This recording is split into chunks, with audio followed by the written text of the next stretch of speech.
এই দৃশ্য দেখে সাহাবায়ে কেরামরা কান্দে গো, সাহাবায়ে কেরাম গইরাইয়া গইরাইয়া কান্দে রে। নবীর জুব্বা সাধারণ কথা না, নবীর জুব্বা সাহাবী হইয়া পাইলাম না। আল্লাহর নবী বলেন, আব্দুল্লাহ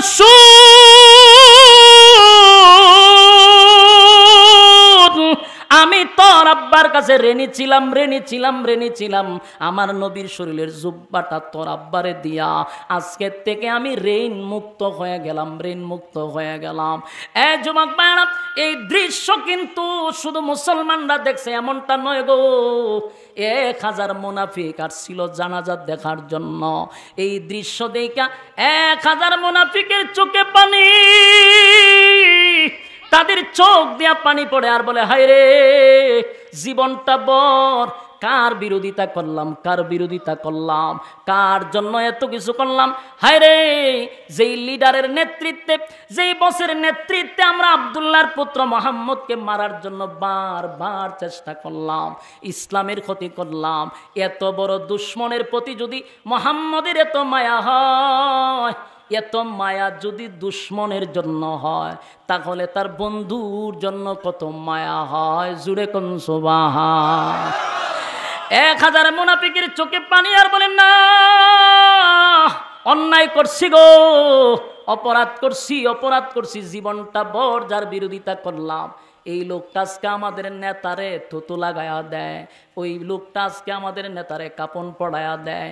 এত ভালো মানুষ, এই লোকটার বিরোধিতা কেমনে করলাম। তারা সবাই চোখের পানি ছেড়ে দিয়া অনুতপ্ত হয়ে গেল।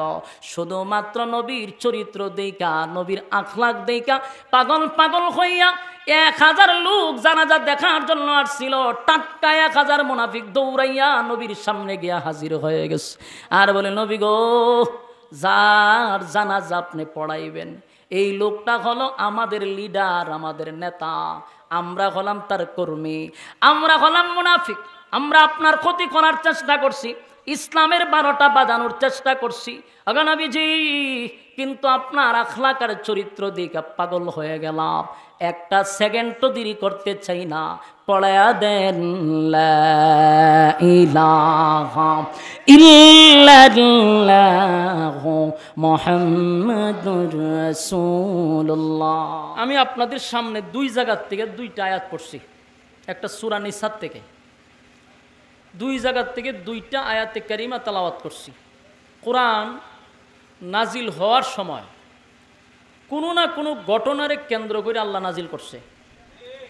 কোরআন নাজিল হওয়ার সময় কোনো না কোনো সমস্যার সমাধান দেওয়ার জন্য নাজিল হয়েছে। কোরআন নাজিল হওয়ার সময় কোনো না কোনো প্রশ্নের উত্তরে আল্লাহ নাজিল করছে।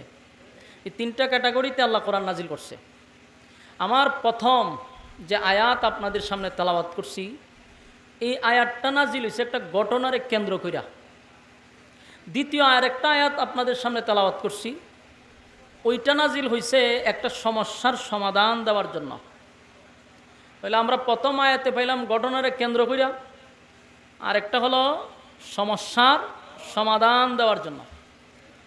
কারণ ঘটনাটা কি ঘটছিল সেটা আপনাদের সামনে উপস্থাপন করব, সমস্যার সমাধানটা কি ছিল সেটাও আপনাদের সামনে উপস্থাপন করার চেষ্টা করব। যদি মনোযোগ দেন তাহলে বাড়িতে নিয়ে যেতে পারবেন। মনোযোগ লাগবে, গিচ্ছা কাহিনী মনোযোগ লাগে না। কোরআনের কথা শুনতে গেলে একটু মাথা খাটাইয়া শুনতে হয়। প্রথম আয়াত সূরা নিসার 65 নম্বর আয়াত নাজিল হয়েছে একটা ঘটনারে কেন্দ্র করে। ঘটনাটা কি? ঘটনাটা হলো এক ইহুদি এবং এক নামদারি মুসলমান। বলুন আসলে মুসলমান না নামে মুসলমান? নামে মুসলমান। এক ইহুদি আর এক নামদারি মুসলমান, 2 জনের মধ্যে একটা জিনিস নিয়ে দ্বন্দ্ব লাগছে। ইহুদি ব্যক্তির বক্তব্য হইল এই জিনিসটা আমার, নামদারি মুসলমানের বক্তব্য হইল এটা আমার। লাগছে 2 জনের দ্বন্দ্ব। 2 জনের দ্বন্দ্বে কোনোটাই সমাধান হচ্ছে না। তো এদের মধ্যে একজনে বলতেছে যে ভাই, আমরা যদি ঝগড়া করতে থাকি তো তোমার ওইটা হবে না, আমারও হবে না, বরং আমরা একটা সমাধানে যাই, একটা বিচারে যাই। কত বিচার কার কাছে দিবা? তো তুমি যদি বলো ইহুদি বলতেছে মুসলমানদের যে তুমি যদি বলো তোমার পছন্দের বিচারকের কাছে আমি যাব। নামদারি মুসলমান বলল ঠিক আছে, তাহলে চলো আমরা রাসূলুল্লাহ সাল্লাল্লাহু আলাইহি সাল্লামের কাছে যাই, উনি যে রায় দিবে এটাই মেনে নিব। ইহুদি ব্যক্তি বলল ঠিক আছে চলো। দুইজন ব্যক্তি রাসূলের কাছে গেছে, গিয়া বলল হুজুর এই মালটা আমার। ইহুদি বলে এটা আমার, মুসলমান নামদারি ব্যক্তি বলে এটা আমার। এখন এটা মূল কার, এটা আপনি বিচার করে দেন। বিচার তো দিছে রাসূলের পার্লামেন্টে, দুনিয়ার আমাদের বিচারকের কাছে বিচার দিছে না। রাসূল যে বিচারটা করবে এটা কি এমনি করবে না, এটা সুষ্ঠু তদন্ত করবে। সুষ্ঠু তদন্ত করার পরে এরপরে সিদ্ধান্ত হবে মালটা কার। রাসূল বিচার করার আগে এটা নিয়ে একটা তদন্ত বাইর করছে যে কার হইতে পারে, পুরা ডিটেলস টাইন না দেখে মালটা মূলত ইয়াহুদির, এটা নামদারি মুসলমানের না। রাসূল রায় দিছে যে শোনো এই মালটা ইয়াহুদি ব্যক্তির, এটা তোমার না। তো ইয়াহুদি ব্যক্তি তো খুশি, মাল লইয়া রাস্তাতে যাইতেছে। ওই নামদারি মুসলমান ব্যক্তি রাস্তাত গিয়ে এরা আটকাইছে, ইয়াহুদিরে আটকায় খাড়ো, এই বিচার আমি মানি না। আপনার এলাকাতে নাউজুবিল্লাহ আসেনি, এটি কোন সময় কন কেউ মারা গেলে তো আমার কইতেই কত। রাসূল বিচার করে দিছে, নামদারি মুসলমান ব্যক্তি কয় এই বিচার আমি মানি না। একে আসলে মুসলমান, এই জন্য শুরুতেই বলছি নামদারি মুসলমান, ইয়াদ রাখবেন। ইহুদি ব্যক্তি কয় মিয়া বিচার করে দিল তোমাদের রাসূল, বিচারের রায় ফাইলাম আমি, রাস্তাতে তুমি বিচার মানি না, এটা কোন ধরনের আচরণ? কয় বিচার পছন্দ হয়েছে না, আমি পুনরায় বিচার আরেক জায়গায় দিব, আমি পুনরায় বিচার আরেক জায়গায় নিয়ে দিব। ইহুদি কইতে বিচার তুমি এখন কার কাছে লইয়া যাইবা? কয় আমি উমরের কাছে যাবো। কার কাছে? উমরের। ইহুদি ব্যক্তি মনে মনে চিন্তা করলো যে আমি যদিও ঈমান আনি নাই, কিন্তু আমি বিশ্বাস করি মুসলমানের বিচার যেটা করা হয় এটা সঠিক। মুসলমানের বিচার, মুসলমানের বিচার সঠিক, এটা এখনকার মুসলমানের না। তো তৎকালীন সময়ে রাসূলের যুগের কথা বলতেছি, এখনকার তো সবই নামে মুসলমান। এখন যারা বিচারক এরা মুসলমান না হিন্দু? মুসলমান। গ্রামের সালিশ দে করে হেও মুসলমান, চেয়ারম্যান মেম্বার থেকে লইয়া একেবারে হাইকোর্ট পর্যন্ত সব দেখবেন মুসলমান। কিন্তু বিচার কি ইসলামিক আইন অনুযায়ী হয় না বান্ডিলের উপরে ডিপেন্ড করে হয়? বান্ডিল বুঝুননি, এটার উপরে ডিপেন্ড করে বিচার। সুষ্ঠু বিচার সোনার বাংলাদেশে নাই। নির্দোষ মানুষ দোষী সাব্যস্ত করা হয়, দোষী মানুষটাকে নির্দোষ বানানো হয় বান্ডিল দিয়া। বাস্তব কইলাম না অবাস্তব? এটা শুধু হাইকোর্ট না, এটা গ্রামের সালিশ পর্যন্ত শুরু হয়। এখন ইহুদির বক্তব্য হইল বিচারটা আমার পছন্দ হয়েছে না, আমি উমরের কাছে গিয়ে বিচার দিব। ইহুদির বক্তব্য হইল বিচার তুই যেখানে লইয়া যাস, কিন্তু আমার ইয়াকিন আর বিশ্বাস হলো মুসলমানে যে বিচার করবে এটা আমার মনে টানে যেটা সঠিক। যদিও আমি ধর্ম মানি না, কিন্তু আমি মুসলমানের বিচার পছন্দ করি। এটা ইহুদির বক্তব্য। দুই লোক গেছে উমরের কাছে, উমর গরম না নরম? গেছে জায়গা মতো, গিয়া দুইজন দাঁড়াইছে, দাঁড়ায় কয় আমরা আইসলাম তো আপনার কাছে। কেন আসছ? আইসি একটা বিচার লইয়া। ঠিক আছে, কি বিচার? এমনি ইহুদি ব্যক্তিরা কয় হুজুর বিচার করবেন, পুরো আগে পিছনের শানে নজর শুনালন। বলে কি? বলে আপনি যে বিচারটা এখন করবেন এই বিচার আপনার নবী আগে কইরা দিছে, আপনার রাসূল বিচার কইরা দিছে, বিচারের রায় আমার উপরে আসছে, মালটা আমার। কিন্তু আপনার মুসলমান ব্যক্তি বলতেছে এই বিচার তার পছন্দ হয়েছে না, এর লেগে আপনার কাছে আইছে। হযরত উমর রাদিয়াল্লাহু তাআলা আনহু নামদারি মুসলমান ব্যক্তিরে বলল যে ঘটনা কি সত্য? কহ সত্য। বলতে ঠিক আছে তোমরা দুইজন এখানে দাঁড়াও, আমি একটু ঘর থেকে আই। হযরত উমর গড়ে গেছে, গড়ে গিয়ে একটা খোলা তলোয়ার হাতে নিছে। তলোয়ারটা হাতে নিয়া ঘরের বাহিরে আইসা দাঁড়াইছে, দাঁড়ায়া কয় রাসূল সাল্লাল্লাহু আলাইহি সাল্লাম বিচার করার পরে যার বিচার পছন্দ হয় না, আমি উমরের কাছে আসছে পুনরায় বিচার নেওয়ার জন্য। তা আমি উমরের বিচারের সিদ্ধান্ত হলো তার বডির থেকে মাথা আলাদা করতে হবে। কোনো কথা নাই, এক কথাই ডাইরেক্ট এক সেদে বডির থেকে মাথা আলাদা করে দিছে। এটা হলো উমরের বিচার। কথা কি বুঝতেছেন? রাসূলের বিচার পছন্দ হয় না, তুই আমার কাছে আইছ বিচারের লাগে, তা আমি যে বিচার করুম আমার বিচারের রায় হলো তোর বডির মধ্যে মাথা থাকতে পারতো না, মাথা রাখছে না, উড়াই দিছে। ঘটনা থেকে শেষ না, ঘটনা শুরু হয়েছে, খালি ঘটনা হনো শেষ হয়েছে না। যখন হযরত উমর তাকে হত্যা করল, এখন যারা হত্যা করছে তার আত্মীয় স্বজন যারা আছে এরা এখন আবার উমরের ব্যাপারে মামলা করছে রাসূলের আদালতে। দেখছেন নি কোরআনের বিপদ কই গেছে? ওই যে যারা হত্যা করছে তার আত্মীয় স্বজন উমরের বিরুদ্ধে মামলা করছে রাসূলের আদালতে। বিচারটা কি, মামলাটা কি? বলে একজনের বিচার পছন্দ না ওই হইতে পারে, বিচার আমার পছন্দ হয়েছে না, এই জন্য আমি আরেকজনের কাছে বিচার চাইছি। এটা তো কোনো অপরাধ না, আসলে এটা কোনো অপরাধ না। এই জন্য আমাদের মুসলমান ব্যক্তিরে হযরত উমরে হত্যা করলো, মামলা করলাম আপনার দরবার। এই মামলা করার পরে আল্লাহর রাসূল চিন্তায় পড়ে গেছে। কোন তো এটা চিন্তা করার কথা নেই,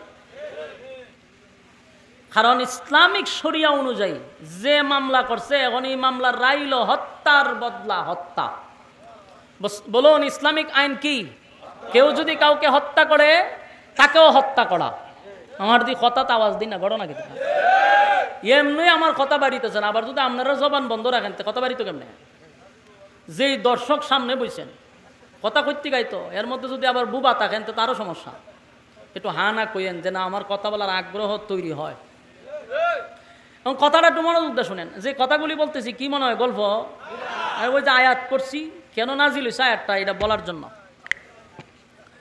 যেই কারণে আয়াত নাজিল হয়েছে এই ঘটনাটাই আপনাদের সামনে আমি বলতেছি। এই জন্য এটা একেবারে চোখ মুজ্জা, চোখ বন্ধ করে বুঝতে হবে যেটা অথেন্টিক কথা, কোনো ধরনের ফরমালিং নেই। সম্মানিত শুধু এখন মামলা করছে রাসূলের দরবারে। ইসলামিক আইন অনুযায়ী হত্যার বদলা হত্যা, এই আইন যদি আমরা এখন ওয়াজ করি যে হত্যার বদলা হত্যা করতে হবে, তাহলে আমাদের পিছনে অলরেডি লাগাই দেওয়া হবে জঙ্গি। তবে এত উস্কানিমূলক কথা হয়, এত জঙ্গি। এরা আবার কেনা বলবে? কোনো ইহুদি খ্রিস্টানরা বলবে না, নামদারি মুসলমানরাই আমাদের পিছনে লাগাইয়া দেয় জঙ্গি। এরাও কিন্তু নামে মুসলমান। ইসলামিক আইন অনুযায়ী যদি প্রতিটা দেশ চলতো, আল্লাহর জাতের কসম কোন দেশেই খুন খারাপি চলতো না। আচ্ছা আপনারা কোন তো বাংলাদেশে যেই পরিমাণ খুন খারাপি হচ্ছে, কয়টা লোকের ফাঁসি হইতেছে? সুষ্ঠু বিচার কোন জায়গাত হইতেছে? কথা হয় না দি, চুরি হইরা জেলও গেছে, জেল থেকে বাইরে এটা ডাকাইতেছে। বাস্তব না বাস্তব? কেন? সুষ্ঠু বিচার নাই, আর জানে যেটার ভিত্তিতে যাবো শ্বশুর বাড়ির কদিন থেকে আবার আয় পড়ুন। মানুষ খুন করা গুম করা এটা যেমন আমাদের বাংলাদেশে এটা ফান্তাবাত হয়ে গেছে। কুত্তার রক্তের দাম আছে কিন্তু মানুষের রক্তের দাম নাই। কেন হচ্ছে? সুষ্ঠু বিচার নাই।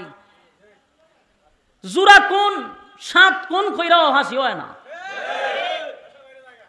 তইলে এই দেশ কোন খারাপই বন্ধ হইব মনে করেন? দর্শন করলে ইসলামিক আইন অনুযায়ী তাকে পাথর দিয়ে নিক্ষেপ করতে করতে মেরে লাও, কিন্তু আমরা বাংলাদেশে দর্শন করে ল্যাংরা বাবু আর দরা খায় গিয়া এক প্রতিবন্ধী। বাস্তব না বাস্তব? দর্শন যে করছে হেরে যখন বাইর করতে পারে না, তখন রাস্তা দিয়ে এক পাগল যায় প্রতিবন্ধী, হেরে দুইটা নয় হেউই কাম করছে। এটা হলো সোনার বাংলাদেশের সোশ্যাল মিডিয়ার কল্যাণ, আমাদের হলুদ মিডিয়াদের মানে সফলতা, বাস্তবতা। তো যদি সুষ্ঠু বিচার হতো তাহলে বাংলাদেশের দর্শন হতো না। আরে জাহেলিয়াতের যুগের ইতিহাস তো আমরা পড়ছি, ইতিহাসের কোথাও পাই না যে 4 বছর 6 বছরের বাচ্চারে কেউ দর্শন করছে, 80 বছরের বৃদ্ধারে কেউ দর্শন করছে। জাহেলিয়াতের যুগে আমরা পাই নাই, কিন্তু এই যুগায়া দেখি 6 বছরের শিশুর থেকে নিয়ে 80 বছরের বৃদ্ধাকেও রেহাই দিচ্ছে না। এর মূল কারণ হলো সুষ্ঠু বিচার হচ্ছে না। বিচার বিক্রি হয় গ্রামের সালিশ থেকে। এই প্রথম গরুয়া বিচার থেকে বিচার বিক্রি হওয়া শুরু হয়। আপনারা রাগ করি না, আমি আপনার এলাকার কথা কই না, আমি যদি আমার এলাকার কথা কইতে তো কেউ ফুল্লা খোলা চোয়ার কথা না, কথা কই না দি। কেউ যদি সর্দার থাকে, মাতব্বর থাকে, চেয়ারম্যান থাকে, মেম্বার থাকে, বুঝে নেবেন যে না হুজুরে আমরার এলাকার কথা কয় না, আমরার এলাকার মানুষ সব আল্লাহর ওলি, এটা হুজুরে এলাকার কথা কইতেছে, আর তো কোনো সমস্যা নাই। সালিশের বিচার থেকে শুরু হয় দুর্নীতি। একটা নির্দোষ মানুষ, তার কোনো দোষ নাই, কিন্তু লোকটা গরিব, এর দোষী সাব্যস্ত করা হয় টাকার কারণে। বাস্তব না বাস্তব? টাকার কারণে সব জায়গায় টাকা দিয়া সবকিছু বিক্রি করা হয়, কথা হয় না দি। একটা ফিউন থেকে নিয়ে হাইকোর্ট পর্যন্ত সব সেক্টরে শুধু বান্ডিল, সব জায়গায় টাকা। টাকা আছে বিচার আছে, টাকা নাই তো বিচার নাই। বাস্তব না বাস্তব? এই বাস্তব কথাগুলি বললে আপনাদের কষ্ট লাগতে পারে, কিন্তু উলামায়ে কেরামদের ওয়াজ নসিহত তো এটাই বলা, মানুষকে সচেতন করা, ঘুমন্ত ইমানকে জাগ্রত করা। এতটুকুই যদি না বলা যায় তাহলে আপনি বাউল লইয়াই পড়েন, হত্যান পরে পরে মাশাল্লাহর জিকির দিব আর চুল্লি লড়াইব, তাহলে আপনার খোরাক হয়ে যাবে। কিন্তু যদি অথেন্টিক কথাবার্তা শুনতে চান তাহলে এই সমস্ত কথা শোনার ধৈর্য আপনার থাকতে হবে। কোনো অ্যাঙ্গেলে আপনি এটাকে মানে আননেসেসারি বলতে পারবেন না, ফাউল কথা বলতে পারবেন না।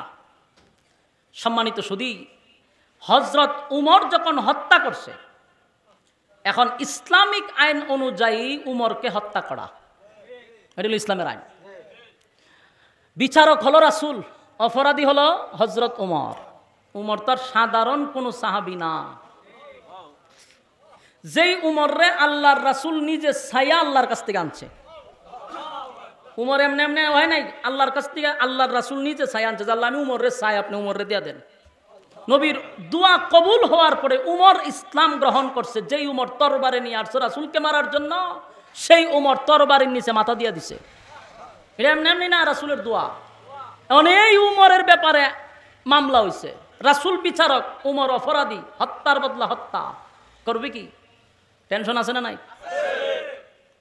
এটা তো আর আমাদের বাংলাদেশ না যে টাকা দিয়া শেষ করে লইতো। হ্যাঁ, কোনো অসুবিধা নাই, বড় ভাই আছে, বড় ভাই ফোন দিছে অমুকরে, অমুকে ফোন দিছে তমুকরে, এটা আমার লোক, শেষ, আমার লোক কলি শেষ। বাস্তব না বাস্তব? বাস্তব। রাসূল সাল্লাল্লাহু আলাইহি সাল্লাম এমন চিন্তা করছে কি করা যায় এখন, উমরকে তো আমার হত্যাই করতে হবে যেহেতু হত্যা করছে। এই যখন রাসূল গভীর চিন্তায় পড়ে গেছে, ঠিক এই মুহূর্তে আল্লাহ আমার তেলাওয়াতকৃত সূরা নিসার 65 নম্বর আয়াত নাজিল করে। এখন বুঝছেন না আয়াতটা কেন নাজিল হইছে? এই ঘটনারে কেন্দ্র কইরা আল্লাহ তখন সূরা নিসার 65 নম্বর আয়াত নাজিল করে, এই ঘটনার কেন্দ্র কইরা। যখন রাসূল চিন্তিত যে উমরকে তখন আমার হত্যা করতে হবে, আল্লাহ আয়াত নাজিল কইরা জানায়, আল্লাহ তখন এই আয়াত নাজিল করে। কোন আয়াত? আমি যে আয়াত আপনাদের সামনে প্রথম তেলাওয়াত করছি, ফালা ওয়া রাব্বিকা লা ইউমিনুনা হাত্তা ইউহাক্কিমুকা ফীমা শাজারা বাইনাহুম সুম্মা লা ইয়াজিদু ফী আনফুসিহিম হারাজাম মিম্মা কাদাইতা ওয়া ইউসাল্লিমু তাসলিমা। এই আয়াত নাজিল হইছে। আল্লাহ রাব্বুল আলামিন বলেন, হাবিব চিন্তার কোনো কারণ নাই, এত চিন্তিত হবেন না। খুব চিন্তায় আছেন গো নবী, চিন্তার কোনো কারণ নাই। আপনি তো চিন্তা করতেছেন আপনার ওমরকে হত্যার বদলা আপনাকে হত্যা করতে হবে, কিন্তু আল্লাহ বলেন আমি আল্লাহ নিজে কসম করে বললাম, আমি আপনার রব, রবের কসম করে বলছি, ওমর কোনো অপরাধ করে নাই। উমর কি সাধারণ সাহাবী? রায় আইছে কইতিগা সরাসরি আল্লাহ উমরের পক্ষে উকিল হইয়া দাঁড়াইছে। আল্লাহ নিজে উকিল, কয় না কোনো অপরাধ করছে না। বিচারককে বলতেছে আপনি টেনশন করার কোনো কারণই নাই, নিজে আল্লাহ উকিল হয়ে গেছে। সুবহানাল্লাহ। এলো উমর। উমর সাধারণ কোনো ব্যক্তি না। আমাদের সমাজের কালচার হলো, যদি আপনার বিচার পছন্দ না হয়, এক চেয়ারম্যান, উনি চেয়ারম্যান নেই, হয়ে যায় চেয়ারম্যান আমার দ্বারা সব বনাশ করে লেছি, চেয়ারম্যানের দ্বারা বই নিতে কইতাছি। আচ্ছা যাক, চেয়ারম্যান খুব ভালো মানুষ, সুন্নতি লেবাস আছে, অসুবিধা নাই।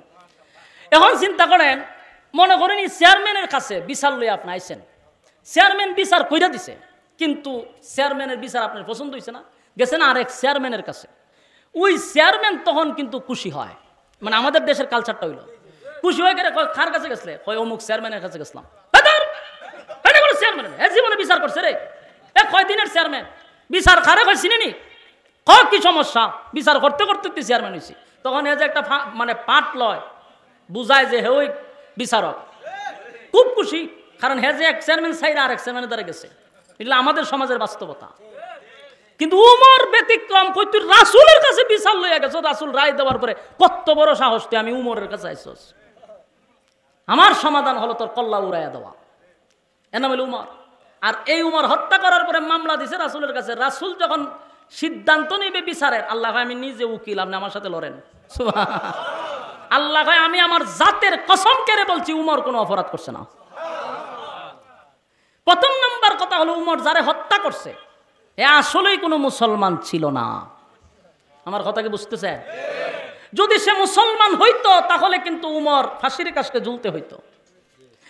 আল্লাহ বলেন সে তো কোনো মুসলমানই না, সে ছিল মুনাফিক, নামদারি মুসলমান, শুধু নামে মুসলমান ছিল। আমাদের সমাজে অনেক লোক আছে, হের বাপও মুসলমান, হেও মুসলমান, দাদাও মুসলমান, কুরবানির সময় গুরুও খায়, এটাও মুসলমান, কিন্তু ভিতরে হুদ্দা শয়তানি। এর চলাফেরা উঠা বসা দেখলে বোঝা যায় না যে কোন অ্যাঙ্গেলে মুসলমান। বাস্তব না বাস্তব? তিরকম নামদারি মুসলমানদেরকে আল্লাহর আদালতে মুসলমান বলা হয় না, যদিও বাহ্যিক চোখে আমরা তাদেরকে মুসলমান বলি, আল্লাহর আদালতে কোনো মুসলমান হই না। এই জন্য আল্লাহ আয়াত নাযিল করে বলে, যারা আমি আল্লাহ এবং আপনার হুকুম যারা মানে না, আমি আল্লাহর, যারা আপনি নবীর তরিকায় চলে না, আপনার রায় যারা মানে না, এরা কোনোদিন মুসলমান হতে পারে না। বলুন তো দেখি, বাস্তবতার দিকে তাকাইলে বাংলাদেশে বহু মুসলমান আছে যারা এখন আল্লাহর হুকুম পালন করে না, রাসূলের তরিকা অনুযায়ী জীবন যাপন করে না, কিন্তু সমাজের মধ্যে মুসলমান দাবি করে চলে। বাস্তব না বাস্তব? এরা আল্লাহর আদালতের মুসলমান না নামে মুসলমান? এইরকম নামদারি এক মুসলমানরে উমর হত্যা করছে। আল্লাহ কয় উমর কোন মুসলমান ব্যক্তিকে হত্যা করে নাই, হত্যা করছে একটা মুনাফিককে। এই জন্য উমরের কোনো দোষ নাই। রাসূলের অত বড় পেরাশানিতে রাসূল যেমন দেয় সর্বনাশ। যাই হোক, আল্লাহ নিজে উকিল হয়ে গেছে, এখানে তার বিচার করা সম্ভব না। আল্লাহ নিজেই তো রায় দিছে যে উমর কোনো অপরাধ করে নাই। সুবহানাল্লাহ, সুবহানাল্লাহ। এটা ছিল এই আয়াতের ঘটনা, এবং এই ঘটনারে কেন্দ্র করে আল্লাহ আয়াত নাজিল করছে। মূল আয়াতের শানে নজুল হলো এটা। এখন আপনাদের সামনে যে আমি দুইটা আয়াত পড়ছি, এটা হলো প্রথম আয়াতের ঘটনা বললাম, প্রেক্ষাপট আপনাদের সামনে উপস্থাপন করলাম। এখন আসুন দ্বিতীয় যে আয়াতটা পড়ছি, এটা কিন্তু দুটো আয়াত কিন্তু একই সুতায় বাঁধা, এই জন্য আমি পাশাপাশি দুই আয়াত পড়ছি। দ্বিতীয় আয়াতটা কেন নাজিল হলো, এই প্রসঙ্গ কিছু কথা বলা দরকার। আপনারা ধৈর্য আসেনি? ধৈর্য থাকলে আমি একটু কম। দ্বিতীয় আয়াতটা নাজিল হয়েছে, সমাজের মধ্যে যে সমস্যাগুলি আমরা দেখতেছি এর অধিকাংশ সমস্যাই হলো শুধু নামের কারণে। ইসলামের সবচেয়ে বেশি ক্ষতি করছে কে জানেননি? ইয়াহুদিরা না, খ্রিস্টানরা না, মুনাফিকরা। সবচেয়ে বেশি ক্ষতি করছে মুনাফিক। মুনাফিক কারা আপনি চিনতেই পারবেন না। মুনাফিক দেখতে বহুত বড় ভাগরিওয়ালা, মুনাফিক দেখতে বহুত বড় দাড়িওয়ালা, মুনাফিক বহুত বড় জুব্বাওয়ালা, বহুত বড় এক কামলেওয়ালা, আয়নার কারিগর। বুঝতেন না হে যে মুনাফিক, এ চলে খুব আল্লাহওয়ালার বেশে, কিন্তু ভিতরে হুদ্দা শয়তানি। এরা মুনাফিকের দ্বারা ইসলামের ক্ষতি বেশি হয়েছে। রাসূল সাল্লাল্লাহু আলাইহি সাল্লামের কাছে একবার একটা লিস্টই আসছে, লিস্ট। যখন চেয়ারম্যান সাহেবের কাছে লিস্টই পাঠায় না, যে এলাকাত কিতা কিতা আছে, একটা লিস্টই আছে আর কাছে।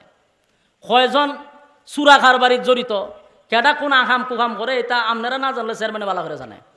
কথা বলেন না, লিস্টই আছে তো। থানার থেকেও লিস্টই পাঠায় যে এটির একটু দাগ করে রাখেন, বেজাল আছে। ঠিক আল্লাহর পক্ষ থেকে একটা লিস্ট পাঠাইছে রাসূলের কাছে, যে এই লিস্টটা হইল মুনাফিকের লিস্ট। মুনাফিকের লিস্টিটা আল্লাহ রাসূলের কাছে পাঠাইছে। রাসূল লিস্টির প্রথম যার নামটা দেখছে, দেখে ও রাসূল নিজেই চমকা গেছে, যেটা কিভাবে সম্ভব। প্রথম যে নাম্বার, এক নাম্বারে যার নামটা, এই লোকটা রাসূলের ঠিক পিছন বরাবর নামাজ পড়ে। বুঝতেন নি কথা আমার? যদি আমার বাড়ি হবিগঞ্জ, আল্লাহ জানে আপনারা ভাষা বুঝেননি, বুঝার মতোই ভাষা হইতেছে। ডাইরেক্ট হবিগঞ্জে ভাষা বলে তো এখানে খবর যে আরো তৈব, বুঝার কোনো উজু নাই। তো এই জন্য আমি যতটুকু পারি আপনারা বাসায় বলার চেষ্টা করতেছি। আর আমি তো নতুন না, তেতুই মেতি আরও আইসি মনে হয়, আমি আপনারা পুরান বক্তই। এখন কথাগুলি মনোযোগ দিয়ে শুনলেন। লিস্টে যখন রাসূল পড়ছে, রাসূল প্রথম 1 নম্বরের নামটা দিকে রাসূল নিজে চিন্তা করেছে, সব্বনাশ এই লোক দিয়ে আমার পিছনে নামাজ পড়ে, আমার তে দিয়ে ফাগরি বড়, দাঁড়িয়ে ভরে ফহড় দিয়ে মেসু আঁকতা খায়। আরে বাপরে বাপ, এই লোক কেমনে মুনাফিকের 1 নম্বর সর্দার হয়? রাসূল নিজে নিজে চিন্তিত, কিন্তু রাসূল প্রকাশ করে নাই।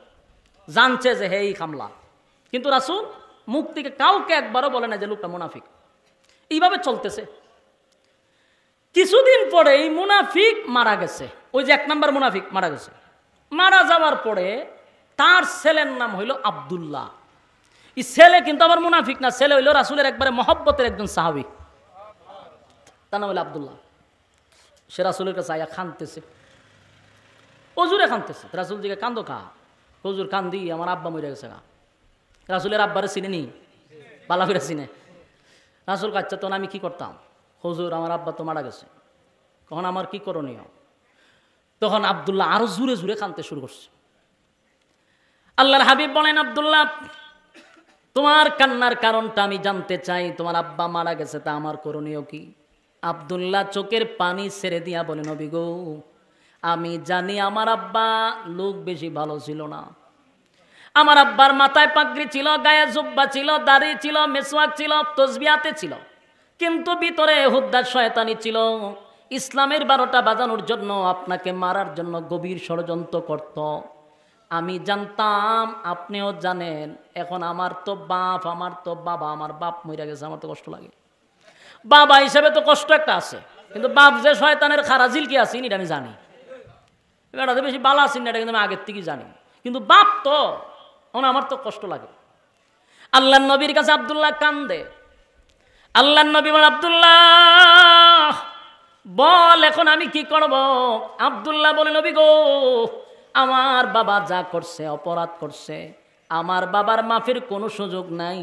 ইসলামের 12টা বাজাইছে, আপনারে মারার জন্য গভীর থেকে গভীর ষড়যন্ত্র আমার বাবা করছে। কিন্তু আমার বাবা হিসাবে আমার কষ্ট লাগে।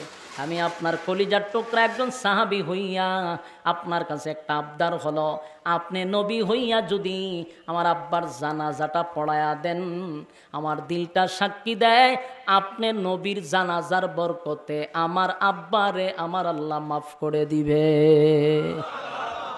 বলুন, এটা কার বক্তব্য? ছেলের বক্তব্য। আল্লাহর নবীর ভিতরে মায়া আর দয়া কতটুকু চিন্তা করেন। আমাদের দেশের একটা সিস্টেম হইল গীতা, যদি আপনি জানেন যে এটা আপনার শত্রু, সারা জীবন আপনার লাইল কাটছে, আপনার জমি দখল করছে, আপনার দোকান ভাটায় হামলা করছে, এত বড় শত্রু যদি মারা যায়, আমরা গ্রামগঞ্জের মানুষের জানাজা পড়তে যায় না। দূর এর জানাজাই পড়তাম না, হয়েছে খারাপের খারাপ হয়নি। কিন্তু আল্লাহর নবী জানতেন আব্দুল্লাহ ইবনে উবাই ইবনে সুলুল যে মুনাফিকের লিডার ছিল, ইসলামের ক্ষতি করছে, কিন্তু পয়গম্বর জানার পরেও কত মায়া আর মহব্বত। নবী বলে, আমার জানাজা পড়ায়া দিলে যদি একটা মানুষকে আমার আল্লাহ মাফ করে দেয়, সুতরাং আমি তার জানাজা পড়াইব। নবী কয়, আমি জানাজা পড়াইছিল, যদি একটা পাপিষ্ঠরে আল্লাহ মাফ করে দেয়, তা আমি জানাজা পড়াই দিব, অসুবিধা কি? যাও, আমি জানাজা পড়াবো। যেই কইছে আমি পড়াবো, আব্দুল্লাহ একটা সেকেন্ড ওইখানে খারইছে না, উঠতে একটা দৌড় মারছে, দৌড় মেরে গেছে। দৌড় মারছে কারণ সাহাবী তো বুঝে বিষয়টা, দৌড় মারছে কারণ হইল যদি আমি এখানে খারই থাকি, আল্লাহ ডাইরেক্ট আয়াত নাজিল করে লইব। আয়াত নাজিল করে যদি না জানাজা পড়াইয়েন না, এলে আমি এনতে ফিরে যাই।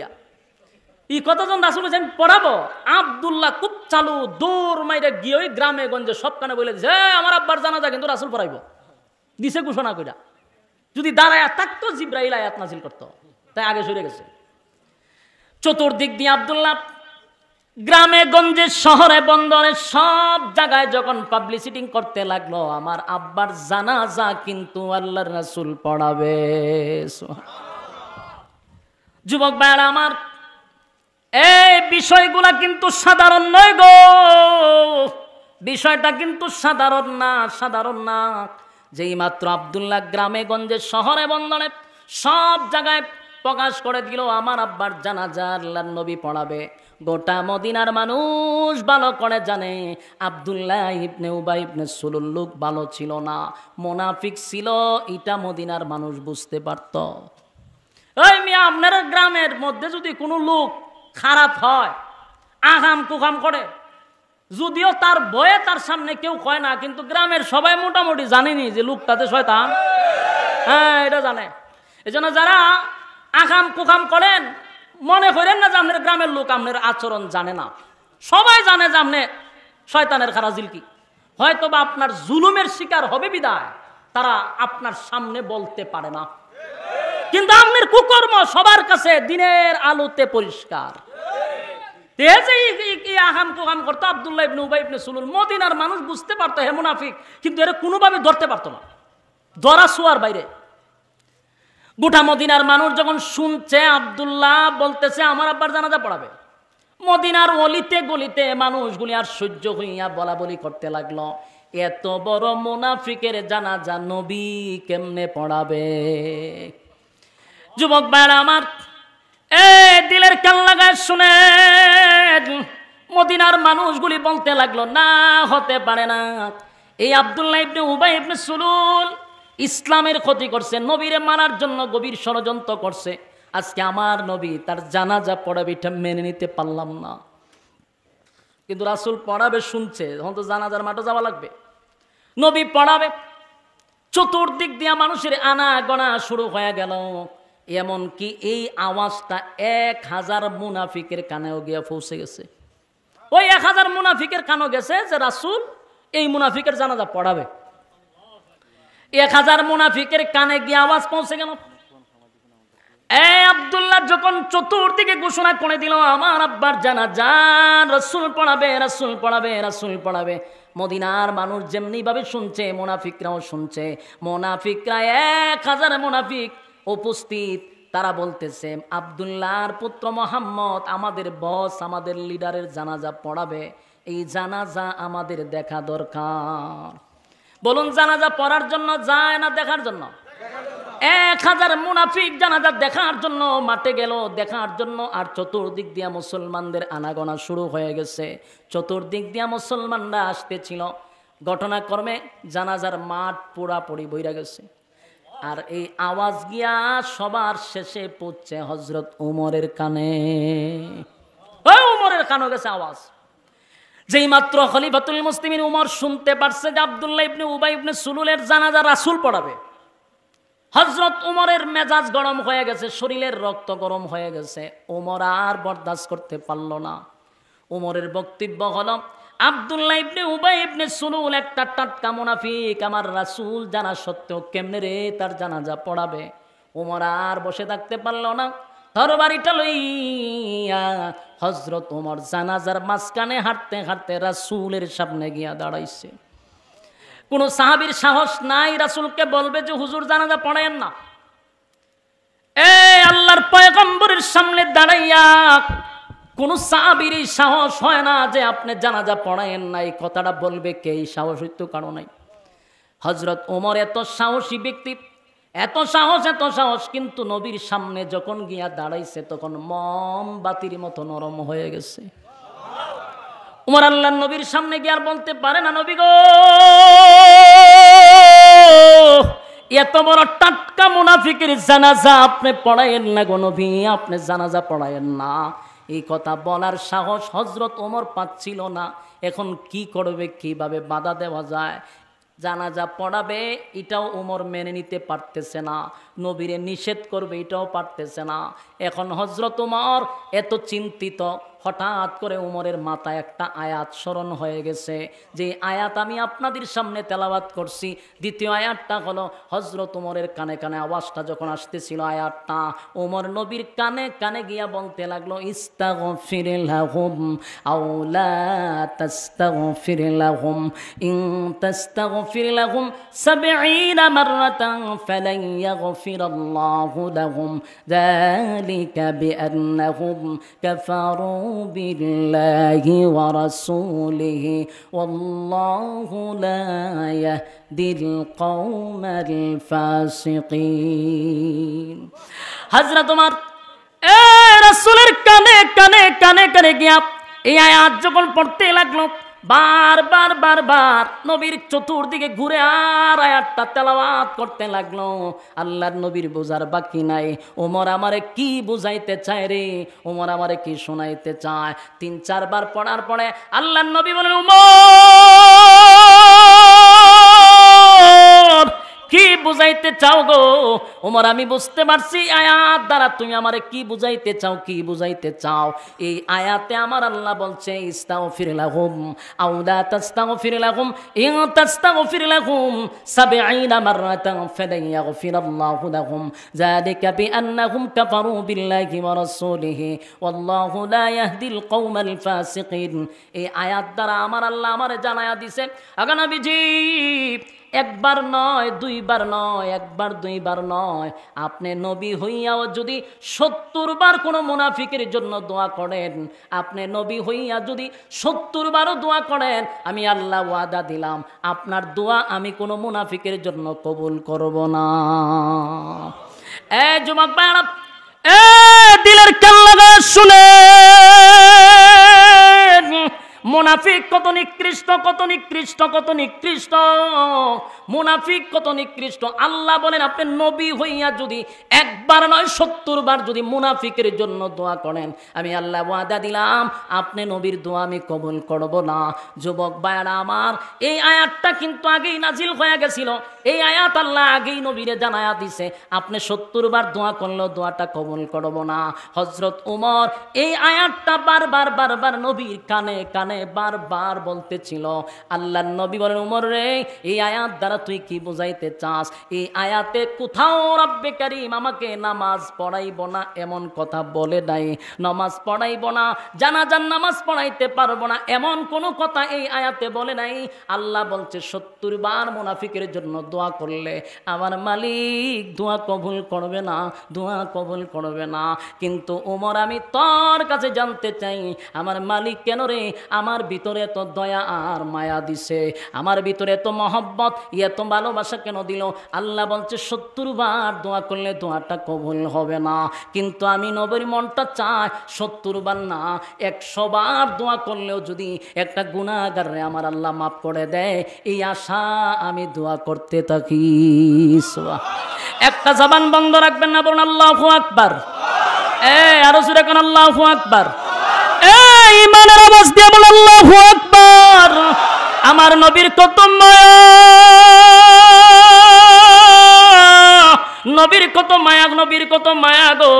আল্লাহর নবী বলেন ওমর একবার নয় গো 70 বার আমার আল্লাহ বলছে দোয়া করলে দোয়াটা কবুল হবে না, আমার মনটা চায় 100 বার দোয়া করতে, তাই তো আমি গুনাহগারের জন্য দোয়া করি। ওমর রে এই আয়াতের মধ্যে মুনাফিকের দোয়ার কথা বলছে, নামাজ নিষেধ করে এমন কথা বলে নাই, এমন কথা বলে নাই, তাই তো আমি নামাজ পড়াইতে আসছি। হযরত ওমর চিন্তা করলো ঠিকই তো আছে, আয়াতের কোথাও তো নামাজের কথা নিষেধ নাই, আমার নবী জানাজা পড়াইবে কিন্তু এখন আয়াত তো নাই। বারবার আসমানের দিকে উমর তাকাইয়া বলে আল্লাহ আপনি এই মুনাফিকের জানাজা বন্ধ করে দেন, নামাজটা বন্ধ করে দেন, আয়াত নাজিল করেন। হযরত ওমর আসমানের দিকে তাকাইয়া বারবার বলতেছে মালিক নবীর জন্য জীবন দিতে প্রস্তুত, যেই নবীকে মারার জন্য বেঈমানের বাচ্চা সারাটা জীবন নবীরে মারার জন্য গভীর ষড়যন্ত্র করছে, নবীরকে অনেক মারার জন্য ষড়যন্ত্র করল, ইসলামের 12টা বাজাইল, এই লোকের জানাজা নবী পড়াইবে, আমি উমর দাঁড়িয়ে আছি, বরদাস্ত করতে পারি না, বরদাস্ত করতে পারি না। আল্লাহ আয়াতটা নাজিল করে দেন নবী যেন জানাজাটা বন্ধ করে দেয়। উমর বারবার বারবার আসমানের দিকে তাকায়, কোন সময় জিবরাইল নবীর কাছে আসবে গো, আয়াতটা নিয়ে আসবে, বারবার আসমানের দিকে উমর তাকায় আছে।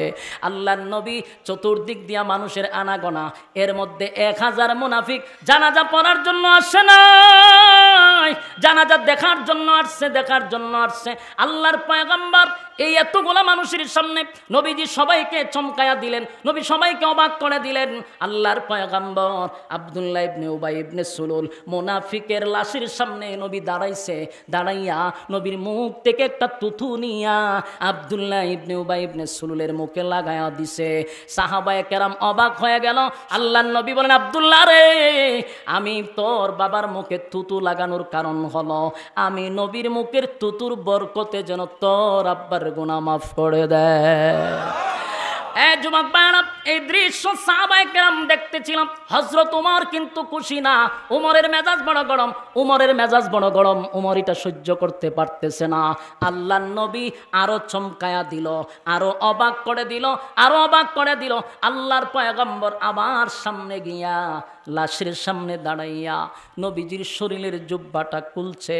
নবীর জুব্বা মোবারক খুইলা ওই মুনাফিক আব্দুল্লাহ ইবনে উবাই ইবনে সুলুলের শরীরে নিজের জুব্বাটা কাপন স্বরূপ নবী পড়ায়া দিছে। জুড়ে কোন সুবহান। এই দৃশ্য দেখে সাহাবায়ে কেরামরা কান্দে গো, সাহাবায়ে কেরাম গইরাইয়া গইরাইয়া কান্দে রে। নবীর জুব্বা সাধারণ কথা না, নবীর জুব্বা সাহাবী হইয়া পাইলাম না, নবীর জুব্বা সাহাবী হইয়া পাইলাম না। এত বড় টাটকা মুনাফিক নবীর জুব্বা পাইল, নবীর জুব্বা পাইল। সাহাবায়ে কেরাম জানাজার মাঠে গইরাইয়া কান্না শুরু করছে। কান্নার রুল পড়ে গেছে, হায় রে এত দামি জুব্বা কেমনে রে মুনাফিকের শরীরে লাইগা গেল। কান্না শুরু করলো। আল্লাহর নবী আবার উপস্থিত জানাজার মাঠে যত লোক আসছে সবার সামনে নবী বক্তব্য দিয়া বলে, এই তোমরা মন দিয়া শোনো, আব্দুল্লাহ রে, তোর আব্বারে আমি নবীর জুব্বা কেন দিছি জানোস নি? কেন জুব্বাটা কাপন স্বরূপ পড়ায়া দিলাম জানোস নি? বদরের যুদ্ধে সাহাবায়ে কেরামরা যখন শাহাদাত বরণ করছে, এর মধ্যে আমার চাচাও মারা গেছে। আব্দুল্লাহ শুন, সাহাবীদেরকে কাপন পরাবো, কোনো কাপড় নাই, কোনো কাপড় নাই, কোনো কাপড় নাই। অনেক সাহাবীদের শরীরের জুব্বাগুলি খুলে খুলে সাহাবীদেরকে কাপন স্বরূপ পরায়া দেয়। কিন্তু আমার চাচা ছিল মোটা, আমার চাচা ছিল স্বাস্থ্যবান, যার তার কাপড় তো আমার চাচার শরীরে লাগে না। আব্দুল্লাহ রে, তোর আব্বাও মোটা, তোর আব্বাও স্বাস্থ্যবান। সেদিন তোর বাবা আমার সামনে তোর বাবার শরীরের জুব্বাটা খুলে আমার চাচারে কাফন স্বরূপ পড়ায়া দিছিল। আমি নবী তোর আব্বার কাছে ঋণী ছিলাম। আরো জোরে কোন আল্লাহু আকবার, আরো জোরে কোন আল্লাহু আকবার। ঈমানের আওয়াজ দিয়ে বল আল্লাহু আকবার। আল্লাহর নবী বলেন, আব্দুল্লাহ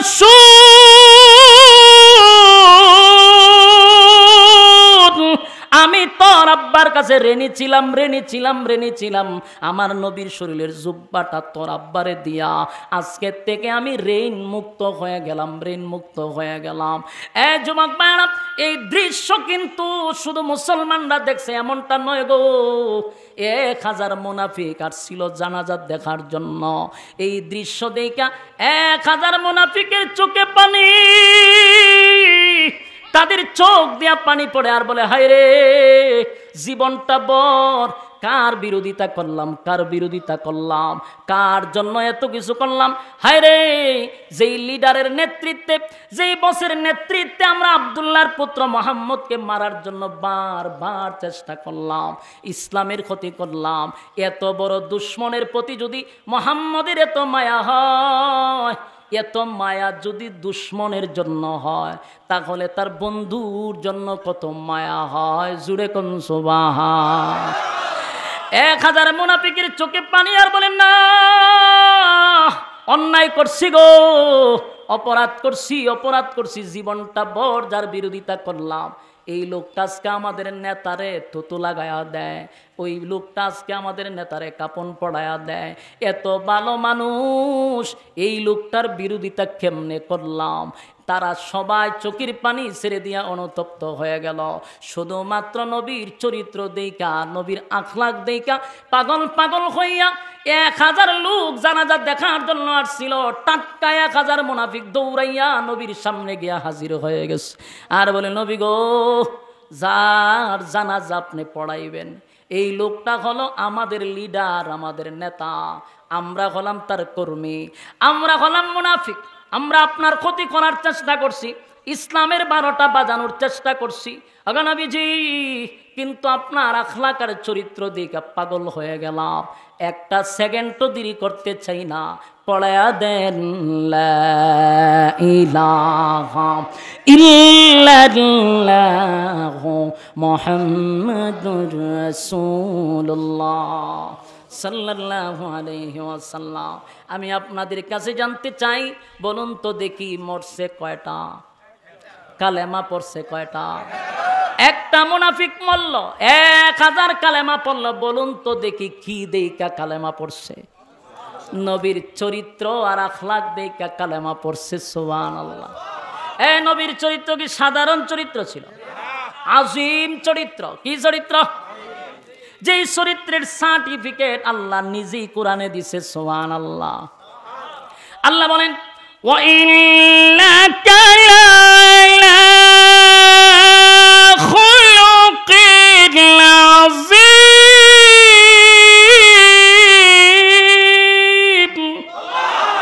আল্লাহ বলেন খুলুকে আজিম আমি দান করছি আমার বন্ধুরে, এমন চরিত্র আল্লাহর কাউরে দেয় নাই যার চরিত্রে কোনো স্পর্শ ছিল না, মায়া দয়ার কোনো অভাব ছিল না। মা আরসালনাকা ইল্লা রাহমাতাল লিল আলামিন।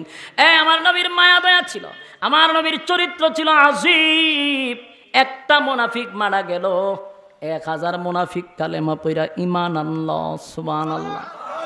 সাহাবায়ে কেরামরা আনন্দে লাফাইতে লাগলো। কেন?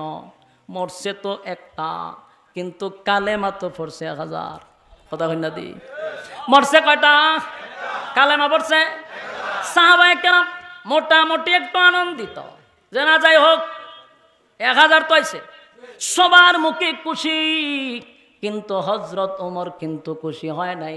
হযরত ওমর আরো রাগান্বিত, আরো রক্ত গরম।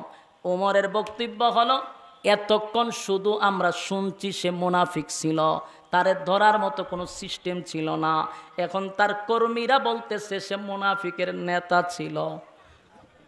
কথা হয় না? এখন তো নবী স্পষ্ট জানতে পারছে যে 100% মুনাফিক, তাহলে এখন নবী জানার পরে কেন জানাজা পড়ায়? সবাই মানলেও ওমর মানতে রাজি না। ওমরের ঈমান খুব শক্ত ছিল, এই সাধারণ আমরার মতো ঈমান না। উমরের বক্তব্য হলে এতক্ষণ যাও এবার হইছে, এখন তো নবী একবার নিজ কানে শুনছে যে সে মুনাফিক ছিল, এখন কিভাবে নবী সিদ্ধান্ত নেয় এমন টাটকা মুনাফিকের জানাজা নবী পড়াবে? এটা আমি উমর বরদাস্ত করতে পারি না। কিন্তু নবীর উপর দিয়া কথা বলা অসম্ভব না। কথা হয় না দি? এটা মনে মনে কইতাছে, মুখ দিয়া না। উমর মনে মনে নিজে চিন্তা করতেছে, নবী শুনলো হন কেমনে পড়াইব? উমর কিন্তু তেমনটা খুশি না, মনে অনেক কষ্ট। কষ্টটা নবীর জন্যই, নবীর মায়াই কষ্ট। উমরের কষ্ট হইলে আপনার এত ক্ষতি করলো, আপনার জানাজাটা কেমনে পড়াইবেন? কিন্তু এত কিছু হওয়ার পর আল্লাহর রাসূল থামে নাই, রাসূল ডাইরেক্ট ইমামতির মুসল্লায় চলে গেছে। আর উমর খালি আসমানের দিকে তাকায়, জিবরাইল নিয়ে আয় পড়ে। রাসূল জানাজার একেবারে ইমামতির মুসল্লায় গিয়া আল্লাহু আকবার কইয়া জানাজা শুরু করে দিছে। জানাজা কি করছে? শুরু। জানাজা শেষ, কমপ্লিট করে দিছে। অথচ হযরত উমর কতবার আয়াত শুনাইল, বারবার আসমানের দিকে আল্লাহরে ডাকলো, কিন্তু শেষ পর্যন্ত নবী জানাজাটা কমপ্লিটই করলো মুনাফিকের। ঘটনা কি শেষ? ঘটনা শেষ না, ঘটনা শুরু হয়েছে। এখন আপনারা ধৈর্য থাকলে শুনতে পারবেন, আর ধৈর্য না থাকলে আমার জন্য ডাবল সুবিধা। ঠিক না? আপনারও যতটুকু গরম লাগে আমার ডাবল লাগে, কারণ আমার তো ইঞ্জিন অলরেডি চলতেছে। সম্মানিত শুধু হযরত উমরের বক্তব্য হলো, জানাজা তো রাসূল কমপ্লিটই করছে, এখন কি করন? শেষ, জানাজা হয়ে গেছে। উমরের মনটা খুব খারাপ, বসে রয়েছে। ও হঠাৎ করে ছায়া দেখে আল্লাহর রাসূল জানাজা শেষ কইরা ওই মুনাফিকের লাশের পিছনে নবী হাঁটতে হাঁটতে কবরও যাইতেছে। খবরও কেন যায়? তার মানে এখানে দোয়া করব। এখন তো উমরের মেজাজ আরো গরম হয়েছে, যে যাই হোক জানাজা রাসূল ফরাইছে, যাও এবার হইয়া গেছে গা, কিন্তু এখন খবরও যাইতো কেন? আর নবী হের কবরে গিয়া কেন দোয়া করবে? এটা আমি মাইনা নিতাম না। এখন উমর দাঁড়াইয়া বারবার আসমানে আল্লাহ আমনে একটু আগে আয়াত নাজিল আগে হইছে ইস্তাগফির লাহুম আও লা তাস্তাগফির লাহুম ইন তাস্তাগফির লাহুম 70 মাররাতান ফালাই ইয়াগফিরাল্লাহু লাহুম যালিকা বিআন্নাহুম কাফারু বিল্লাহি ওয়া রাসূলি। হ্যাঁ আপনি না নিজেই কইছেন মুনাফিকের জন্য দোয়া করলে কবুল হবে না, যারা আল্লাহ এবং রাসূলের সাথে কুফরি করে তাদের জন্য নবীরা দোয়া করলে কবুল হবে না। তে এখন নবীজি যায় দোয়া করতো, এতক্ষণ না ওই আয়াতের মধ্যে নামাজ ছিল না, কিন্তু দোয়া তো আছে, কথা ঠিক নেই, নামাজ এনে নাই, কিন্তু এখন তো দোয়ার মধ্যে এই আয়াত আছে, এখন নবী দোয়া করতে যায় কেন? কোনোভাবে উমর মাইনা নিতে পারতেছে না। রাসূল দোয়া করতে যাইতেছে আর উমর আসমানের দিকে তাকাইয়া বারবার বলতেছে আল্লাহ, এখন আয়াতের বিরুদ্ধে হইতেছে, এতক্ষণ যা ডইবার হয়েছে কিন্তু অন আয়াত ছাইরা যাইতেছে গা, এটা কেমনে মাইনা নিতাম? বারবার উমর আসমানের দিকে তাকায়, বারবার তাকায়। রাসূল যখন মুনাফিকের দাফন কাফন হয়েছে খবর টবর দিয়া উপরে মাটি টাটি দিয়া, এরপরে আমরা অনেকে দোয়া করি, ঠিক কিনা? আবার দোয়া অনেকে জানাজা করি, দোয়া একটা করে। আচ্ছা জানাজা দিয়া দোয়া করার এটা উদ্দেশ্য হইল যে আমরা খবর পর্যন্ত যাইতাম না, কথা ঠিক নেই? যারা দেখবেন জানাজা পড়ার পরে হঠাৎ দোয়া করো, এর মতলব খারাপ, হে খবর পর্যন্ত যাবে না। অথচ আল্লাহর রাসূল বলছেন কবরের ওই মুর্দার কবর দেওয়ার পরে মাটি দেওয়ার পরে এরপরে দোয়া করো, 2 কেরাত সওয়াব পাইবা। এক একটা কেরাতের সওয়াব কত? উহুদ পাহাড়ের চেয়ে বেশি। কিন্তু এরা সওয়াবের দাঁড় দাঁড়ে না, এরা কথা হলো আমার কোনো রকম শর্টকাট ইসলাম শিখাই দাও, বাস মোনাজাত করে জায়গা বাড়ি। তো রাসূল কবরে গেছে, গিয়া এর মাটি সাটি দেওয়ার পরে আল্লাহর রাসূল পুরা সিদ্ধান্ত নিছে দোয়াটা করবে। কিন্তু আয়াত না আরো আগেই নাজিল হয়ে বলেছে যে মুনাফিকের জন্য দোয়া কবুল হইতো না, কিন্তু এখন তো রাসূল এই দোয়া করবে। আর উমরের বক্তব্য হলো এটা যেন জানাজার লেখা নাই, নামাজের কথা নিষেধ ছিল না, কিন্তু দোয়া যেহেতু নিষেধ আছে রাসূল কেন দোয়া করতো? এখন উমর বারবার আসমানের দিকে তাকায় আর জোরে জোরে চিল্লাইতেছে আল্লাহ। এখন তো আয়াতের উল্টা যাইতেছে, যেই মাত্র রাসূল 2 হাত উত্তোলন করবে ঠিক এই মুহূর্তে জিবরাইল নবীর সামনে হাজির। জিবরাইল আয়া পড়ছে, আয়া হুজুর, কারণ দোয়া পরে, দোয়া আগে না দোয়া পরে, আগে আমার কথা হই না লন। আপনার উমরের সিদ্ধান্তটা আল্লাহর কাছে পছন্দ হয়েছে, একটা জবান বন্ধ রাখবেন না, বলেন আল্লাহু আকবার। ওই যে উমর আসমানের দিকে তাকাইতেছিল, এটা আল্লাহর কাছে পছন্দ হয়ে গেছে। এজন্য উমরকে বলা হয় মেজাজে ওহী, জোরে কোন মেজাজে, মানে উমর যেটা চাইতো আল্লাহ এরকম আয়াত নাজিল করতো। আল্লাহ রাসূল বলেছে আমার পরে যদি কেউ নবী হইতো উমরে আল্লাহ নবী বানাই দিত, সাধারণ কোনো ছিল না। হযরত উমর চাইছিল, আল্লাহ এই আয়াতই নাজিল করছে। জিবরাইল কাহার দোয়া করবেন পরে, আগে শুনেন আল্লাহ কি কয়। নবী আর দোয়া করতেছে, হাত তুলবার আগে কাহার দাঁড়ান, আয়াত কি নাজিল হয়েছে আগে শুনেন। উমরের সিদ্ধান্ত চূড়ান্ত আল্লাহর কাছে। এবার আর একটা আয়াত নাজিল হয়েছে, এটা হলো 3 নাম্বার এখন যেটা পড়বো, আয়াত নাজিল হয়েছে আরেকটা। এই আয়াতের মধ্যে আল্লাহ বলেন ওয়ালা তুসাল্লি আলা আহাদিম মিনহুম মাতা আবাদা ওয়ালা তাকুম আলা কবরি। এই আয়াত নাজিল হয়েছে। এখন আয়াত নাজিলই আল্লাহ কি কইছে শুনেন, আল্লাহ কয় ওয়ালা তুসাল্লি আলা আহাদিম মিনহুম মাতা আবাদা ওয়ালা তাকুম আলা কবরি। আল্লাহ কয় ওয়ালা তুসাল্লি, নেক্সট টাইমে, পরবর্তীতে, ভবিষ্যতে আপনি কোনো সময় কোন মুনাফিকের জানাজা পড়বেন না। হ্যাঁ আমার কথা বুঝুন না আপনারা? আয়াতে কি কইছে? এখন ভবিষ্যতে আপনি, ভবিষ্যৎ কেন কইল? অতীতে যেটা হয়ে গেছে এটা তো শেষ হই, একটু আগে তো জানাজা পড়ছেন, এটা অতীত, যা হইবার হয়ে গেছে। কিন্তু ভবিষ্যতে আপনি আর কোন মুনাফিকের জানাজা পড়বেন না। আয়াতের প্রথম অংশ। এরপর আল্লাহ কি কয় ওয়ালা তুসাল্লি আলা আহাদিম মিনহুম মাতা আবাদা ওয়ালা তাকুম আলা কবরি। আল্লাহ কয় এরপরে কবরের সামনে গিয়া কোনদিন মুনাফিকের জন্য দোয়াটাও করবেন না। কথা কি বুঝতেছে? উমর কি চাইছিল? আল্লাহ যেন জানাজা আটকায়া দেয়। উমরের ভিতরে জ্বালা ছিল মুনাফিকের জানাজা রাসূল কেন পড়াবে? আল্লাহ হয় তোমার সিদ্ধান্তটা পছন্দ হয়েছে, কারণ আয়াত নাজিল করতেছি। আল্লাহ আয়াত নাজিল করে হয় ভবিষ্যতে আর জানাজা পড়াইবেন না, কবরের সামনে, মুনাফিকের কবরের সামনে দোয়াও করবেন না। তাই উমর যা চাইছিল আল্লাহ তা পাঠাইছে তো, এই জন্য উমরের মেজাজ মতো আল্লাহ আয়াত নাজিল করছে। এখন শুনেন ঘটনা, আয়াতটা নাজিল হয়েছে, তার মানে আর কোনোদিন মুনাফিকের জানাজা রাসূল পড়াইতে পারবে না। কথা ঠিক? এখন আসেন, এতটুকু পর্যন্ত আলোচনা শুনছেন, প্রায় আলোচনা শেষ হই, কারণ দেরি করে আপনারা তুলছেন, কারণ মারাত্মক দেরি করে নিয়েছেন। আচ্ছা যাক, 12টার পরে শেষ, 12টার পরে ওয়াজ করণ যায় না। কারণ আপনারা ডেটটা নিয়েছেন আমার থেকে আজকের এই তারিখের জন্য। কয় তারিখ আছে? 22 তারিখ। তা আমি 23 তারিখ পর্যন্ত ওয়াজ করতাম কেন? কতক্ষণ ঠিক নেই।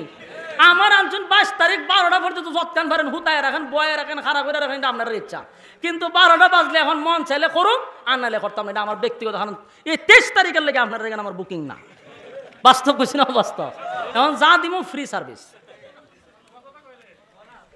এখন আসেন, মূল গঠন হইল, দেখেন তো আপনারা এতক্ষণ ওয়াজ শোনার পরে, এই জায়গাটা শোনার পরে কোনো প্রশ্ন মাথায় ঢুকছেনি? আইনি প্রশ্ন। এই যে প্রশ্নটা আমি শিখাই দিই। রাসূল সাল্লাল্লাহু আলাইহি সাল্লাম যখন হাত তুললো তখন আয়াত নাজিল হইল। কি হয়েছে? যে জানাজার পড়াইবেন না, ভবিষ্যতে দোয়া করবেন না। প্রশ্নটা হইল, এই আয়াতটা যে নাজিল হইল এটা জানাজার আগে নাজিল হইল না কেন? কথা বুঝছেন না মনে হয়? এটা তো প্রশ্ন আপনার মাথার ঢুকবার কথা, আমার ঢুকার আগে। মনে মনে আপনার প্রশ্ন করার দরকার ছিল আমার, যে হুজুর এই আয়াতটা তো পড়ে না, ওই আগে হইলে হয়। এই আয়াতটা যদি জানাজার আগে নাজিল হতো তাহলে তো মুনাফিকের জানাজা বন্ধ হয়। এক কামে দুই কাম হয় না? যে উমর এত কান্নাকাটি করলো এর জানাজা বন্ধ হইবার লেগা, ওই সময় আয়াত নাজিল হইল না। আয়াতটা নাজিল হইল হয়তো মারা যাওয়ার পরে, কবরে মাটি দেওয়ার পরে। বাস্তব না বাস্তব? এখানে একটা প্রশ্ন, প্রশ্নের উত্তরটা দিই, বয়ান শেষ, মনোযোগ দিয়ে শুনেন। এই আয়াতটা যদি আগে নাজিল হইতো মুনাফিকের জানাজা বন্ধ হইতো, কিন্তু আয়াতটা পরে নাজিল হই আল্লাহ হয় আর পড়ায়েন না, ভবিষ্যতে পড়াবেন না। এই কথাটা আগে হইলে তুই তো কতক্ষণ ঠিক নেই? আগে হইল না কেন? এই আগে হইল না কেন? মুফাসসিরিনে কেরামরা বক্তব্য দিচ্ছেন যে আগে এই কারণে নাজিল হয়েছে না। এর কারণ হলো, দেখেন তো ইয়াদ আসেনি, আব্দুল্লাহর যখন এই মুনাফিক যখন মারা গেছে, মুনাফিকের ছেলে গেছে রাসূলের কাছে গিয়া কি বলছিল? আমার আব্বা মারা গেছে, জানাজা আপনি পড়াবেন। রাসূল কি বলছে? জানাজা আমি পড়াবো, জানাজা আমি পড়াবো। আর আব্দুল্লাহ কি করছে? পুরা এলাকা দিছে বাষ্ট কইরা যে নবী জানাজা পড়াবে। রাসূল বলছে পড়াবো, আর সে প্রচার করছে রাসূল পড়াবে। পড়াবো আর পড়াবের মধ্যে সবাই জানাজা নিয়েছে, রাসূল জানাজা পড়াবে। এই মুহূর্তে যদি আল্লাহ এই আয়াত নাজিল করে জানাজা বন্ধ করে দিত, নবীর কথার ওজন থাকে না। এটাই মুফাসসিরিনে কেরামের বক্তব্য। যেই না আয়াত যদি আগে নাজিল হইতো, তা আমার নবী যে বলছে পড়াবো আর আল্লাহ জানাজা বন্ধ করে দিছে, তাহলে নবীর কথার ওজন থাকে না। নবীর কথার ওজন রাখার জন্য, নবীর ইজ্জতের হেফাজতের জন্য আল্লাহ আগে আয়াত নাজিল না করে পরে নাজিল করছে। জানাজা যা করবার কইরা দিছেন, যেহেতু আপনি মুখ দিয়ে বলছেন পড়াইবেন, আমি আল্লাহ পড়াইবার সুযোগ দিছি যেন আপনার কথার কোনো অসম্মানী না হয়, কিন্তু নেক্সট টাইমে আর জানাজা পড়াবেন না। মূল ঘটনা বুঝতেছেন? এখন আসুন শেষ কথা হলো, কোরআন নাজিল হয় তার বিশেষ কোনো প্রেক্ষাপটে, অবস্থার পরিপ্রেক্ষিতে, ঘটনারে কেন্দ্র কইরা নাজিল হয়। এটাকে বলা হয় শানে নজুল। শানে নজুল শব্দের অর্থ হইল অবস্থার পরিপ্রেক্ষিতে যেটাকে দেখা হয়, এটি হলো শানে নজুল। এখন এই আয়াতগুলি নাজিল হয়েছে ১৫০০ বছর আগে। কত বছর আগে? কোরআনের একটা মুজিজা, যুবক ভাইরা মনোযোগ দিয়ে শুনবেন এই কথাটি। কোরআনের একটা মুজিজা হলো, কোরআন তার বিশেষ কোনো কারণে নাজিল হয়ে থাকে, কিন্তু তার হুকুমটা থাকে কিয়ামত পর্যন্ত। যদি না বুঝে থাকেন আরো বুঝাইয়া দিই, নামাজের আয়াত নাজিল হয়েছে কত বছর আগে? ১৫০০ বছর আগে। আয়াত আসেনি এখনো? নামাজ আসেনি এখনো? তাহলে আয়াত নাজিল হয়েছে ১৫০০ বছর আগে, হুকুম তো এখনো আছে, কিয়ামত পর্যন্ত থাকবে। ঠিক প্রতিটা আয়াত যেই প্রেক্ষাপটকে কেন্দ্র করে নাজিল হোক না কেন, কিয়ামত পর্যন্ত এই আয়াতের হুকুম থাকবে। পর্দা করা ফরজ, ১৫০০ বছর আগে আল্লাহ আয়াত নাজিল করছে, এখনো ফরজ, কিয়ামত পর্যন্ত ফরজ। নামাজ পড়া ফরজ, কিয়ামত পর্যন্ত ফরজ, নাজিল হয়েছে ১৫০০ বছর আগে। তাহলে কোরআন নাজিল হয় বিশেষ কোনো কারণে, হুকুমটা থাকে কিয়ামত পর্যন্ত। এই আয়াত আল্লাহ নাজিল করছে, ওয়ালা তুসাল্লি আলা আহাদিম মিনহুম মাতা আবাদা ওয়ালা তাকুম আলা কবরি, যে ভবিষ্যতে নেক্সট টাইমে আপনি কোনো মুনাফিকের জানাজা পড়াবেন না। এটা ঘটনাকে কেন্দ্র করে ১৫০০ বছর আগে নাজিল হয়েছে। বলুন তো দেখি, এই আয়াতের হুকুম আসেনি? জোরে এখন আছে? তাহলে এখন আপনি এবং আমার করণীয় কি? কোন মুনাফিকের জানাজা পড়া যাবে? কথা কই না দি? যদি পড়েন আয়াতকে অমান্য করলেন, কোরআনের একটা শব্দ যদি অস্বীকার করেন, আপনি মুসলমান নয়। কথা কই না দি? নামদারি মুসলমান বাংলার জমিনে অভাব নাই, নামে মুসলমানের অভাব নাই, কিন্তু নামে মুসলমান সর্বদিক দিয়া তার আইডেন্টি কার্ডের মধ্যে পর্যন্ত মুসলমান নাম, কিন্তু আল্লাহর হুকুম পালন করে না, রাসূলের তরিকা মানে না, কোরআন সুন্নাহ অনুযায়ী জীবন যাপন করে না। এমনকি কোরআনের বিরুদ্ধে কথা বলতে তার কলিজায় কাঁপে না, আলেমদের বিরুদ্ধে কথা বলতে কলিজা কাঁপে না, মাদ্রাসা বন্ধ করে দিতে তার কলিজা কাঁপে না। এমন একটা মুনাফিকের জানাজা বাংলার জমিনে পারে না। সম্মানিত সুধী, আমি শুধু এটাই বুঝাইতে চাচ্ছি যে মুনাফিক এখনো আছে, কিয়ামত পর্যন্ত থাকবে। মুনাফিক কারা? কোনো ইহুদি মুনাফিক হতে পারে না, কোনো খ্রিস্টান মুনাফিক হইতে পারে না, সনাতন ধর্মের কোনো হিন্দু মুনাফিক হতে পারে না। হিন্দুও মুনাফিক না, খ্রিস্টানও মুনাফিক না, ইহুদিরও মুনাফিক না। মুনাফিক হলো মুসলমানের ভিতরে, যারা নামে মুসলমান কামে নয়। এমন মুসলমান যদি দেখেন মারা গেছে, যার সারাটা জীবন তার কলম চলছে ইসলামের বিরুদ্ধে, আলেমদের ব্যাপারে নাচ ছিটকাইছে, এমন টাটকা মুনাফিক যদি মারা যায়, কুকুর বিড়ালের মতো ডাস্টবিনে ফেলাইয়া দিবেন, তার জানাজা পড়াবেন না। কেন পড়াবেন না? এই আয়াতের হুকুম আপনি পালন করতেছেন, কথা কয় না? যদি আপনি পড়েন বা পড়ান, তাহলে আল্লাহর কোরআনের হুকুম অমান্য করলেন, আপনিও নামদারি মুসলমান। কথা কয় না? আপনি কি কামে মুসলমান না নামদারি মুসলমান? কারণ আয়াত নাজিল করতে 1.5 বছর আগে আল্লাহ বলছে জানাজা পড়েন না, আপনি পড়েন, আপনি পড়ানো। চাকরি বাছাইতে গিয়ে অনেকে জানাজা পড়ায়, ভালো একজন আলেম জানাজা পড়াইছে। আমরা বলে জিজ্ঞাসা করলাম যে ভাই আপনারা এত মহব্বত করি, আপনি আমাদের লোক, আপনি এরকম একটা টাটকা শয়তানের জানাজাটা পড়াইলেন কেমনে? ভাই চাকরি বাছাইতে গিয়া জানাজা পড়াইতেছে, নাহলে আমার বাড়িতে দৌড়ানো। তাই আমি কেমনে পড়াইলেন? কেমনে পড়াই যে আল্লাহ বালা জানে। আমি সকালে যে ফজরের পরে নমাজ পড়ছিলাম, এরপরে দুপুরের সময় জানাজা হয়েছে, এর ভিতরে আমি উজুই করছি না, 3 বার বাথরুমও গেছি। ওই জাতের জানাজাই পড়াইছে। তো সম্মানিত শুধু 1500 বছর আগে আল্লাহ আমাদেরকে সচেতন করছে। আমরা যদি নিজেকে মুসলমান দাবি করি, আজকের থেকে প্রতিজ্ঞা করেন তাদের জানাজায় যাব না, জানাজা পড়ব না। রাজি আছি ইনশাআল্লাহ? সবাই আত্মুল্লাহ করেন ইনশাআল্লাহ। লিল্লাহে তাকবীর। আল্লাহ সবাইকে কবুল করুক, সকলে বলে আমিন। বলনেওয়ালা শুননেওয়ালা উভয়কে সহিভাবে কথাগুলির উপরে আমল করার তৌফিক দান করেন, সকলে বলে আমিন। সম্মানিত সুধী, দীর্ঘক্ষণ সময় প্রচণ্ড গরমের মধ্যে আপনারা যে এতক্ষণ সময় ধৈর্য নিয়ে বসে রয়েছেন, যেমনই হোক লোক সংখ্যা, আমি একটা জিনিস ফলো করছি, শুরুর থেকে একটা লোক উঠেন নাই, এটা আমার কাছে ভালো লাগছে। লোক কম হোক, কিন্তু যারা বসছে এই গরমে আপনারা উঠেন নাই, আল্লাহ আপনাদের এই বসাটাকে হাসরের মাঠে নাজাতের উসিলা করে দোকান। আল্লাহ আমাদের সবাইকে বোঝার তৌফিক দান করুক। দুরূদ শরীফ পড়ে আল্লাহুম্মা সাল্লি আলা মুহাম্মাদিন ওয়া আলা আলি মুহাম্মাদ কামা সাল্লাইতা আলা ইব্রাহিম ওয়া আলা আলি ইব্রাহিম ইন্নাকা হামিদুম মাজিদ। আমরা সবার জন্য দোয়া করি, বিশেষ করে এই বাইতুন নূর জামের মসজিদের যত জরুরত আছে আল্লাহ রাব্বুল আলামিন গায়বী খাজানাত থেকে পুরা করে দেক, আমিন। আল্লাহুম্মা আমিন। ربنا ظلمنا أنفسنا وإن لم تغفر لنا وترحمنا لنكونن من الخاسرين। رب العالمين, আপনার কুদরতি নজর দিয়া একটু তাকায়া দেখেন, আপনার কত মহব্বতের বান্দারা আরামের ঘুম হারাম করে, নরমাল বিছানার মধ্যে ঘন্টার পর ঘন্টা তারা বসা। আল্লাহ দুনিয়ার কোনো লোভ লালসা এখানে বসে নাই, আল্লাহ দুনিয়ার কোনো কিছু পাওয়ার উদ্দেশ্যে এখানে বসে নাই। রব্বুল আলামিন, আমরা এতক্ষণ যা বললাম আর যা শুনলাম, ভুল ত্রুটিগুলি আপনি মাফ করে দেন। সওয়াবের হাদিয়া কোটি কোটি কোটি গুণ বাড়াইয়া আল্লাহ আমাদের সকলের কলিজার টুকরা প্রিয় নবী মুহাম্মদুর রাসূলুল্লাহ সাল্লাল্লাহু আলাইহি ওয়াসাল্লামের রুহে মদিনাতুল মুনাওয়ারা পৌঁছায়া দেন। বাবা আদম থেকে নিয়ে আজকে পর্যন্ত যত মুমিন মুমিনাত কবরে শায়িত, প্রত্যেকের রুহে সব পৌঁছায়া দেন।